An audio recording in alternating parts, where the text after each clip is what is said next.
Radhe Krishna friends, आपके person की energy check करने से पहले आपको रिमाइंड करा देती हूँ कि ये जनरल रीडिंग है। आपसे जितना रेजोनेट करता है उतना लीजिएगा, बाकी लेट गो कीजिएगा। ज़बरदस्ती किसी चीज़ को खुद पे अप्लाई मत कीजिएगा। ये टाइमलेस रीडिंग है, आपको जब भी मिलेगी तब आपके लिए कोई ना कोई मैसेज होगा। इसमें जेंडर स्पेसिफिक नहीं है, आप मेल फीमेल कोई भी देख सकते हैं। और आपको अगर आपके ऐसे इश्यूज हैं जो जनरल रीडिंग से सॉल्व नहीं हो पा रहे, जनरल रीडिंग से आपको गाइडेंस नहीं मिल पा रहा है, तो आपको पर्सनल रीडिंग लेनी चाहिए, जिसके लिए आप जिस भी मेंटर पर ट्रस्ट करते हैं उनसे ले सकते हैं। अगर मुझसे लेना चाहें तो स्क्रीन पर दिए हुए व्हाट्सएप नंबर पर आप कॉन्टैक्ट कर सकते हैं। पर्सनल रीडिंग चार्जेबल होती है। और अगर आप अपनी हॉरोस्कोप एनालिसिस कराना चाहें या फिर आपको किसी खास तरीके के ड्रीम आते हैं जिनको आपको लगता है कि इनका कोई मैसेज है बट डिकोड नहीं कर पा रहे हैं, तो आप स्क्रीन पे दिए हुए व्हाट्सएप नंबर पर कांटेक्ट कर सकते हैं। अपनी हॉरोस्कोप के लिए भी, पर्सनल रीडिंग के लिए भी, अपने ड्रीम डिकोडिंग के लिए, और ये तीनों ही फैसिलिटीज़ चार्जेबल हैं। आप इस नंबर पर कांटेक्ट करके चार्ज जान सकते हैं अगर आपको नीड है तो।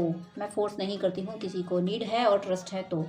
चलिए अब मैं आपके पर्सन की एनर्जी चेक करती हूँ। वीडियो में टाइम वेस्ट ना हो इसलिए मैं तीनों डेक सफल करके रखती हूँ। आप ईश्वर के जिस रूप को मानते हैं उनका नाम लीजिएगा ताकि आपकी एनर्जी यहाँ पिक हो और आपको आपके सवालों के जवाब मिले।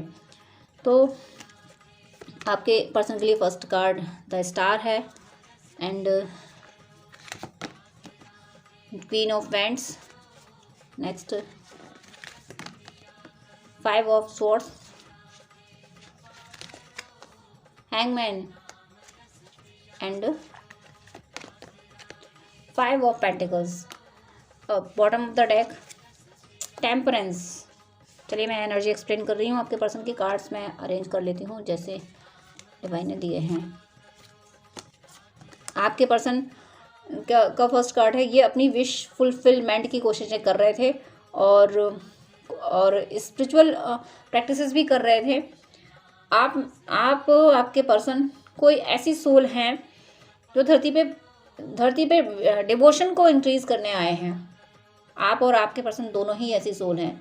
आप लोग नॉर्मल सोल नहीं हैं, आप लोग बहुत डिवाइन सोल हैं, बहुत पावरफुल सोल हैं और डिवाइन की ब्लेसिंग्स है। हर समय डिवाइन आपके साथ रहते हैं। डिवाइन तो हर किसी के साथ रहते हैं, बट आप और आपके पर्सन ऐसे हैं जो फील भी कर पाते हैं कि हाँ, ईश्वर हर कदम पे मेरा साथ दे रहे हैं। और वो आपकी अपनी विशेस पूरी करने की ईश्वर से प्रे कर रहे थे और उनकी विशेस को, उनकी कोई विश पूरी हुई भी है। उनको कोई स्पिरिचुअल गाइडेंस मिला है, कोई ऐसा गाइडेंस मिला है जिससे उनका स्पिरिचुअलिटी पे और ट्रस्ट बढ़ा है, जिसकी वजह से वो इस एनर्जी में आए हैं। क्वीन ऑफ वैंड्स की एनर्जी में आए हैं कि अभी तक उनकी एनर्जी शक होती रहती थी, उनके कार्मिक उनकी एनर्जी शक करते रहते थे, लेकिन अब उन्होंने अपने लिए डिसीजन लेना शुरू किया। उनको ये डिवाइन ने उनको समझाया। स्पिरिचुअलिटी में कोई तो कुछ किसी तरीके से डिवाइन किस तरीके से समझाते हैं वो डिवाइन ही जाने। किसी तरीके से इनको ये समझ आया कि मैं देता ही रहूँगा, देती ही रहूँगी, तो मेरे पास बचेगा क्या। मुझे पहले खुद को तो बचाना है। जब मैं खुद बचूंगी तब तो दूसरों को कुछ दे पाऊंगा। तो इन्होंने अपने लिए डिसीजन लेना शुरू किया। ये सेल्फ लव में आ गए। हो सकता है कि आप अपने सेल्फ लव को बहुत अच्छे से प्रैक्टिस कर रहे हो, आप अपनी हैप्पीनेस पे ज़्यादा ध्यान दे रहे हो, दूसरों को कष्ट नहीं दे रहे लेकिन अपनी हैप्पीनेस पर ध्यान दे रहे हो, खुद को प्रायोरिटी दे रहे हो। तो इसी एनर्जी में आपके पर्सन आ गए हैं। वो आप खुद को प्रायोरिटी दे रहे हैं। उन लोगों को जो लोग हमेशा उनकी एनर्जी शक करते थे, उनको परेशान किया करते थे, तो कहीं ना कहीं उनको टिट फॉर टैट की तरह से आंसर देते हुए मुझे फील हो रहे हैं कि लोगों ने इनको चीट किया या फिर प्रेजेंट में ये चीटिंग फेस कर रहे हैं, प्रेजेंट में ये दर्द फेस कर रहे हैं, तो ये ज़बरदस्त फाइट भी कर रहे हैं। अगर कोई इनको कुछ कहता भी है कि इनको ब्लेम करता है तो ये उल्टा उनको ब्लेम कर देते हैं। और ये सही कर रहे हैं, क्योंकि अगर सामने वाला जैसा रिएक्ट कर रहा है उसको उसकी तरीके से उसकी लैंग्वेज में नहीं समझाया जाएगा तो फिर वो तो सिर पे बैठेगा, फिर सिर पे बैठा के घूमना पड़ेगा। तो इसलिए ये बात आपके पर्सन को समझ में आई है। तो आपके पर्सन जो जैसा बिहेव इनके साथ कर रहा है उसको वैसा ही जवाब दे रहे हैं। ये कितना भी कोई नेगेटिव एनर्जी का क्यों ना हो, ये उसको सबक सिखा के भगा देते हैं। उसको भी ये समझ आ जाता है कि भाई इस बंदे से पंगा मत लो। ऐसी एनर्जी में आपके पर्सन आ चुके हैं। अभी तक तो ये दूसरों को देते रहते थे कि प्यार से सब कुछ ठीक हो जाता है, अभी तक इनकी ये एनर्जी थी, लेकिन अब इनके ये समझ में आया कि प्यार से ही सब कुछ ठीक नहीं होता।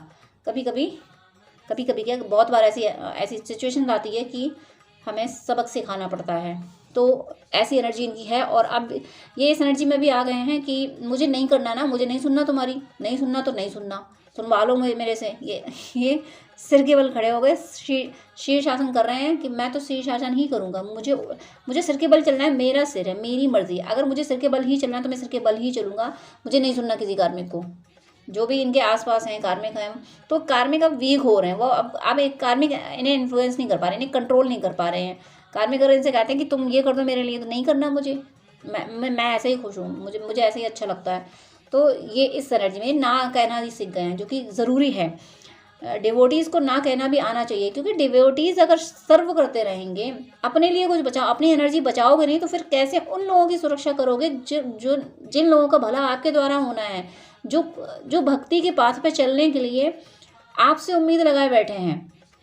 ऐसे लोगों की मदद कौन करेगा जब जब पावरफुल डिवोटीज परेशान रहेंगे? तो ये बात इनको समझ आ गई, इनको ये समझ आ गया कि नहीं, मुझे अब सिर्फ उनकी मदद करनी है जो सच में मदद के लायक हैं, जो फालतू में परेशान करने के लिए अपने सेल्फिश नेचर की वजह से मेरे मुझसे कनेक्ट थे, कांटेक्ट में थे, ऐसे लोगों की मुझे मदद नहीं करनी है। और ऐसे लोग अगर परेशान भी हैं तो वो अपने कर्मों के फल की वजह से परेशान है। तुमने मेरे साथ गलत किया, यानी आपके पर्सन उन लोगों के लिए सोच रहे हैं, कार्मिकों के लिए, कि तुम लोगों ने मेरे साथ गलत किया, तो इन कर्मों का फल कौन भुगतेगा? तुम ही तो भुगतोगे, तुमने जो कर्म किया भुगतो। अब मैं क्या कर सकता हूँ, मैं क्या कर सकती हूँ? इस एनर्जी में आपके पर्सन है। और ये सब सबक डिवाइन ने समझाया इनको। डिवाइन ने कहा बेटा बैलेंस बनाओ अपनी ज़िंदगी में, तुम देते ही रहोगे, देते ही रहोगे, अरे कुछ तो बचाओ अपने लिए, तुम अपने लिए कुछ बचाओगे, क्योंकि तुम्हारे ज़रिए मुझे डिवोटीज़ को की हेल्प करानी है, मुझे कुछ बड़ा सोल पर्पस कराना है। और तुम हो कि बस लोग तुम्हारी एनर्जी ले रहे हो, तुम दिए जा रहे हो, तुम्हें अपनी एनर्जी संभालनी है। तो डिवाइन ने समझाया, कोई इनको वीडियोस के थ्रू, कथा भागवतों के थ्रू, स्टोरीज़ के थ्रू, या किसी तरीके से डिवाइन ने इनको समझाया कि अपने लिए डिसीजन लो। जैसे लोग तुम्हें ठगते हैं ना, तो ये ठगने में किसी के साथ चीट तो कर नहीं सकते, लेकिन चीटिंग का जवाब तो दिया जा सकता है। ऐसा तो किया जा सकता है ना कि तुम लोगों ने मुझे चीट कर लिया, अब तुम मुझसे एक पैसे की भी मदद नहीं ले सकते, ऐसा तो किया जा सकता है ना। यही बैलेंस डिवाइन ने समझाया है कि ये बैलेंस बनाओ, ऐसे बैलेंस बनता है। डिवाइन इनकी ज़िंदगी में बैलेंस ले आए। डिवाइन इनको समझाया कि ऐसा नहीं होता है कि तुम घर का कचरा लिए बैठे हो और चाह रहे हो कि ये कचरा भी ना फेंकूं और घर साफ भी रहे, ऐसे बैलेंस नहीं आता। ये कचरा फेंकोगे तब घर साफ होगा। ये डिवाइन ने इनको समझाया, इनको समझ आया, तो इन्होंने कचरा उठा के फेंक दिया। कचरा उन्हीं पे फेंक रहे हैं जो इन पे कचरा फेंक रहे थे, जो इन पे एलिगेशन लगा रहे थे, इनको ब्लेम कर रहे थे। जिन्होंने उठा के सारी ब्लेमिंग, सारी जो कुछ भी हार्श वर्ड इनसे बोले जा रहे थे, उठा के पलट दिए उन्होंने। ये सब जो कुछ तुम मेरे बारे में कह रहे हो, वो सब तुम ही हो, तुम ही लोग ऐसा करते हो, तुम्हारे दिमाग में कचरा ही भरा है। तुम लोग हार्श वर्ड ही बोल सकते हो, तुम लोग किसी की मदद नहीं कर सकते, तुम लोग मतलब रूड नेचर के हो, तुम लोगों में ह्यूमैनिटी है नहीं है, तो तुम लोगों में नहीं है, तो तुम लोगों को मुझ में कैसे दिख जाएगी? ये बात इनको समझ आ गई और इन्होंने पलट कर उनको यही कह दिया कि तुम लोग ऐसे हो ना, तुम लोग जो कुछ कह रहे हो वैसे तुम लोग खुद हो। मुझे तो पता है कि मैं कितना हम्बल हूँ, मैं कितना अच्छा हूँ, मैं कितनी अच्छी हूँ। ये बात इनको, ये है इनका सेल्फ कॉन्फिडेंस, ये है इनका सेल्फ लव, जो कि आपके थ्रू आया है, आपकी एनर्जी से आया है। इसलिए डिवाइन ने बैलेंस बनाना सिखाया इनको कि बेटा कचरा फेंको तो घर अपने आप साफ है। तुम कचरे को एक हाथ में लेके बैठोगे, एक हाथ में सोचोगे मेरा घर साफ हो जाए, तो ऐसा नहीं होता है। ये बात अच्छे से इनको समझ आ गई। डिवाइन ने बहुत सही तरीके से समझाया इनको। डिवाइन तो हमेशा सही तरीके से समझाते ही हैं। अब मैं मोनोलॉजी से और देखती हूँ कि क्या एनर्जी है। Nothing will come of this situation. ये जिस सिचुएशन में आ गए हैं ना कि मुझे अब नहीं सुनना तो नहीं सुनना, क्योंकि तुम लोगों ने मुझे बहुत सुनाया, मैं सुनता ही रहा, सुनती रही, अब नहीं सुनना मुझे तुम्हें बिल्कुल भी। तुम्हें मतलब आपके लिए नहीं बोल रही हूँ, ये अपने कार्मिकों के लिए इनकी एनर्जी नहीं सुनना मुझे। तो nothing will come of this situation, मतलब कि अब मैं जिस सिचुएशन में आ चुका हूँ, इनके पर्सन कह रहे हैं मैंने जो सबक लिया है ना तुमसे, अब ये सबक मैं भूलूंगा थोड़ी ही। तुम लोगों ने मुझे सबक सिखाया ना कि तुम लोग मैं तुम्हें अच्छा समझता रहा, मैं तुम्हारी मदद करता रहा, बस मैं ये सोचा कि तुम मेरे अपने हो, इसलिए तुम्हारी गलतियां माफ़ करता रहा, करती रही। इसका मतलब ये था कि तुम हमेशा मेरे ही सिर पे सवार रहो, मेरी तकलीफ समझो ही नहीं। ये था क्या इसका मतलब? मेरी मदद का, मेरे प्यार का मतलब क्या ये होता है? तो अब तुम जो मुझे लर्निंग मिली है ना, इसको तुम अब भुला नहीं सकते। तुम्हारी लाख जो क्रोकोडाइल डियर है ना, लाख क्रोकोडाइल डियर भालो, उसके बाद भी मैं ये लर्निंग नहीं भूलूंगी कि तुम लोग वही हो जिन्होंने मेरा जीना मुहाल कर दिया था। बहुत सही सबक मिला है आपके पर्सन को। और कम्युनिकेशन इज़ की, ये आपसे बात करना चाहते हैं। इनका मन है कि किसी तरीके से आपसे अपने ये सारी सिचुएशन कहना चाहते हैं जो इनके साथ घटा है, जो इन्हें लर्निंग मिली है कि देखो उसने मेरे साथ ऐसा किया था, फिर मैंने उसके साथ ऐसा कर दिया, मुझे ये सबक मिला और यही तो मुझसे कहते थे और मुझे समझ नहीं आता था। जब वहाँ से उसने ऐसा किया तब मुझे समझ आया। ये इनकी एनर्जी है, ये इस तरीके की बातें आपसे बताना चाहते हैं। Don't let your past hold you back. अब ये पास्ट की बातों को याद नहीं करना चाहते। आपके साथ जो कुछ भी कॉन्फ्लिक्ट हुआ था वो अब इनके लिए कोई मायने नहीं रखता। इन्हें कार्मिकों से ये सबक मिला ना कि कार्मिकों ने इन्हें ऐसे पेन दिए कि आप तो अगर आपने कभी झगड़ा किया, कुछ कहा, तो वो तो सिर्फ इसीलिए कहा था कि तुम अपनी सेफ्टी करो। अगर आपने कहा कि इस पर्सन से बात मत करो, तो वो पर्सन सच में सही नहीं था। आपने कहा ऐसा मत किया करो, तो वो चीज़ इनके लिए सच में सही नहीं थी। आपने कुछ कहा कि ऐसा कर लिया करो, कभी कभी अच्छा रहेगा, तो अब इन्हें वही चीज़ें करके इनको हेल्प मिली। वही चीज़ें जो आप इनसे कहते थे ऐसा किया करो, तो उन्हीं उन्हीं बातों को फॉलो करके अब ये इन लोगों की एनर्जी से निकल पाए हैं। तो इसलिए अब ये आपके साथ जो कॉन्फ्लिक्ट हुआ उसका उन्हें एहसास है कि आप झगड़ा भी करते थे तो उसमें प्यार था, क्योंकि आप झगड़े में भी ये चाहते थे कि वो सेफ रहें और उनको कोई नुकसान ना पहुंचाना पाए, उनका कोई फ़ायदा ना उठाना पाए। इस तरीके की इस वजह से आप इनसे झगड़ा किया करते थे। तो इनको ये चीज़ समझ आ गई कि आप झगड़ा करते थे वो प्यार था आपका, और मैं उसको झगड़ा समझती थी। मुझे लगता था ये लोग भले हैं और तुम जलते हुए मेरे अपनों से इसलिए ऐसा कहते हो, लेकिन नहीं, तुम सही थे। तुम समझते थे कि ये लोग मेरे साथ क्या कर रहे हैं, और मैं नहीं समझता था। मेरे अपने होके मैं इनको नहीं समझती थी, लेकिन तुम दूर रह के इन सबको समझते थे। तो इसलिए अब इनकी एनर्जी ये है कि अब आपके साथ जो कुछ भी झगड़े हुए वो कोई मायने नहीं रखते। वो तो इनके लिए प्यार हो गया, वो झगड़ा कि प्यार में तुम मेरी सेफ्टी के लिए मुझसे झगड़ा करते थे, मुझे समझ नहीं आता था ना, इसलिए तुम मुझसे झगड़ा करते थे। तो ये एनर्जी है। और जब मैं ये बात बोल रही हूँ, मुझे जस्ट 11 दिखा है, कन्फर्म है इनकी यही एनर्जी है। अब मैं दूसरे डेक से देखती हूँ और क्या थॉट्स हैं इनके।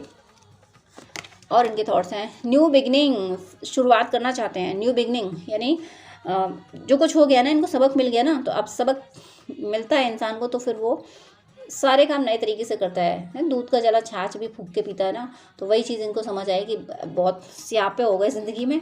अब मुझे अपने रिश्ते की नई शुरुआत करनी है, अपने रिश्ते को फिर से प्यार से संभालना है। वो प्यार मुझे ऐसा लग रहा है उमड़ रहा है इनके दिल में आपके लिए प्यार की। आप कितने सही थे, ट्रांसफॉर्मेशन। हाँ, तो सही है ये जो प्यार उमड़ रहा है, जो जुबान से वर्ड निकला ना कि अभी मुझे 11:55 भी दिखा, यानी चेंज, ट्रांसफॉर्मेशन कन्फर्म हो गया। तो ये अभी तक जो आपको गलत समझते थे कि तुम जलते हो और समझते नहीं हो चीज़ों को, हम दूसरों की मदद करेंगे तब तो कोई हमारी मदद करेगा। आप कहते थे कि नहीं, दुनिया ऐसी नहीं है, दूसरों की मदद करोगे तब भी दुनिया तुम्हारी मदद नहीं करेगी। आप अगर ऐसा इनको कहते थे, इनको नहीं समझ आता था, नहीं मानना था इनको। अब इनको समझ आया कि तुम सही कहते थे, कितना भी प्यार दे लो, लेकिन दुनिया को पलट के हमें दर्द देना होता है। मैं सारी दुनिया की बात नहीं कर रही हूँ। जो सोल भक्ति करने आती हैं उनको इसी तरह से सबक मिलता है। डिवाइन उनकी लाइफ में ऐसे ही लोग लाते हैं ताकि सबक मिले कि बेटा तुम्हें भक्ति करनी है, तुम्हें इस तरफ जाना है, तुम्हारा ट्रू लव ये है। तो ये चीज़ें इनको समझ आई हैं और ये ट्रांसफॉर्म हुए हैं, और अभी भी ये कोशिशें कर रहे हैं कि बिल्कुल वैसे हो जाएं जैसे आप कहते थे। आपके अकॉर्डिंग चलने की पूरी कोशिशें कर रहे हैं। पेशेंस बना के रखा है। पेशेंस इसीलिए है कि इनको पता है कि आप किसी और के नहीं हो सकते, क्योंकि आपने इन्हें इस तरीके से संभाला है। डांटा भी है तो उसमें प्यार था, झगड़ा भी किया तो प्यार था। तो इसीलिए इनको ये पेशेंस है कि आप जब इस शिद्दत से, मतलब इनका ये है कि मैं गलत समझती रही, उसके बाद भी आपने प्यार ही दिया। आपने ये परवाह नहीं की कि तुम मुझे गलत समझ लोगे, तो आपने कभी शुगर कोटिंग नहीं की इनसे। ये चीज़, इस बात का इन्हें एहसास है कि आपने दो कहा कि देखो ये तुम्हारे लिए अच्छा नहीं है, इसे मत करो, ये सही है, ये करो। इस बात का इन्हें एहसास है कि आप जब इतने सच्चे हो सकते हो तो फिर रिश्ते में आप सच्चे हमेशा ही रहोगे। आप किसी और के हो नहीं सकते इनके सिवा। ये ट्रस्ट है, इसीलिए ये पेशेंस बना के बैठे हैं कि सही समय का वेट कर रहे हैं कि सही समय पे मैं अपने पर्सन को अप्रोच करूँगा। डिवाइन दर्शन, कहीं ना कहीं ये ईश्वर से प्रे कर रहे हैं। ईश्वर, हो सकता है इन्हें ड्रीम, काफ़ी स्पिरिचुअल ड्रीम आ रहे हों, कुछ ना कुछ इन्हें हो रहा है, इन्हें साइन मिल रहे होंगे, या इनके सामने वीडियोस, आध्यात्मिक वीडियोस ज़्यादा पॉपअप हो रहे होंगे, और कहीं इन्हें कोई दोस्त वगैरह या किसी तरीके से इनको, जिस भी रिलीजन से आप होंगे, तो वहाँ मॉस्क, टेम्पल, गुरुद्वारा, चर्च जाने के इन्हें चांसेस ज़्यादा मिल रहे होंगे कि पूजा पाठ से रिलेटेड चीज़ें इनके सामने ज़्यादा आ रही होंगी, क्योंकि ये ट्रांसफॉर्मेशन के दौर में है। इनको डिवाइन पूरी तरह से ट्रांसफॉर्म कर रहे हैं, इनको वैसा बना रहे हैं जैसा आपके लिए सुटेबल हैं। आपके इक्वल बना रहे हैं। आपकी जैसी एनर्जी, आप जिस हाई वाइब्रेशन में हो वैसी हाई वाइब्रेशन में डिवाइन इनको ला रहे हैं। इसलिए इनको डिवाइन स्पिरिचुअलिटी के घेरे में ले रहे हैं, और इनको एक्सपीरियंसेस हो रहे हैं डिवाइन के। इनको ये एहसास हो रहा है कि ईश्वर सच में बड़े कृपालु हैं। ईश्वर सच में कैसे आंखें खोलते हैं, ईश्वर सच में सच्चे प्यार की जीत कराते हैं, सच्चे प्यार की सच्चाई सामने लाते हैं। इस तरीके से इनको एहसास हो रहा है। ईश्वर इनको संभाल रहे हैं और हर चीज़ समझाते जा रहे हैं आपके फेवर में। आपका रिश्ता संभालने के लिए ईश्वर इनको अपने अपने प्रोटेक्शन में, अपनी स्पिरिचुअलिटी के घेरे में लिए हुए हैं। God bless you. जय श्री राधे कृष्णा।